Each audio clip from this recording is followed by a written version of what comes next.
ही देसाई मंडळी आधी लग्नाला तयार नव्हती, पण आता जेव्हा तुम्ही पैसे देऊ केले तेव्हा ते तयार झाले। सर, देसाई मंडळी लोभी आहे, त्यांना फक्त नोटा समजतात, माणसांचं मन नाही।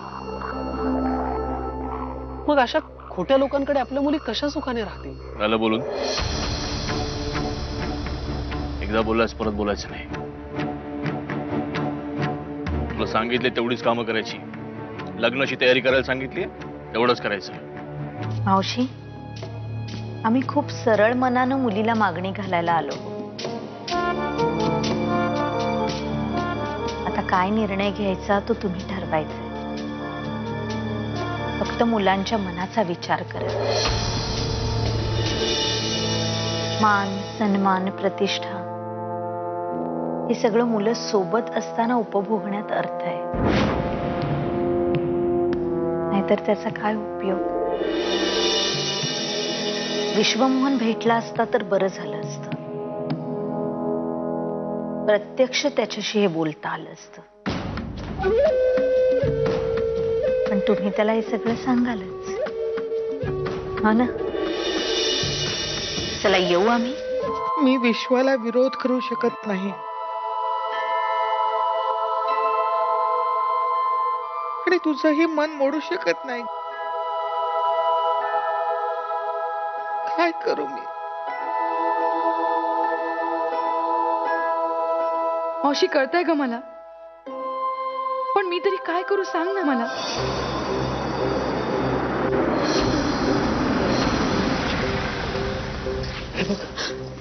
तुझा दादा आलाय, तू आज आराम कर।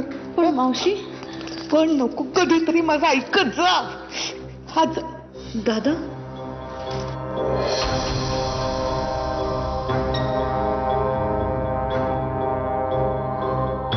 कोणी आलं होतं इथे?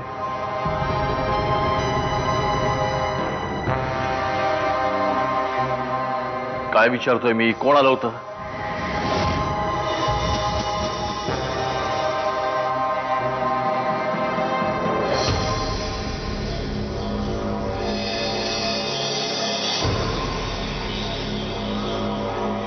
अर्जुन आणि मायाताई आल्या होत्या।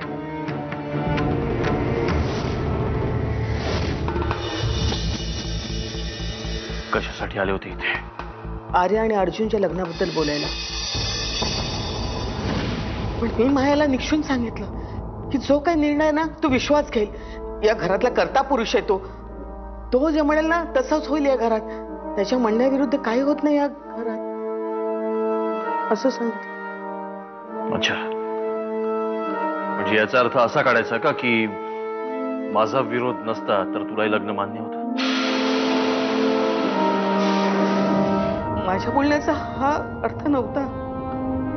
आर्याचं लग्न ठरवून आलो होतो मी रोहनची।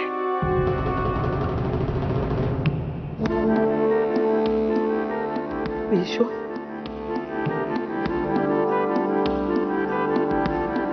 तू एकदम ललिता पवारच्या भूमिकेतनं आशा काळ्याच्या भूमिकेत कशी काय शिरलीस?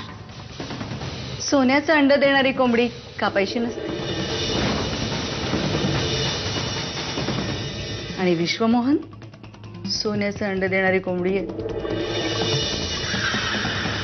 आणि हे बघ, तिच्याशी प्रेमाने वागायचं, कळलं ना? प्रेमाने वागायचं।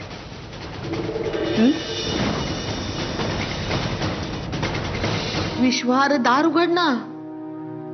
अरे अन्नावर असा राग काढू नये, दार उघड। मला जेवायचं नाहीये, तुम्ही जेवून घ्या। अरे पण मावशी, मला परत नको बोलूस, जरा वेळ शांत बसू देत मला। दादा, ऐक ना, उघड ना दार। हे बघ, तू म्हणशील ना ते मी सगळं ऐकेन, खरंच तू म्हणशील ना ते मी सगळं ऐकेन, पण दार उघड दादा। ए दादा, उघड ना।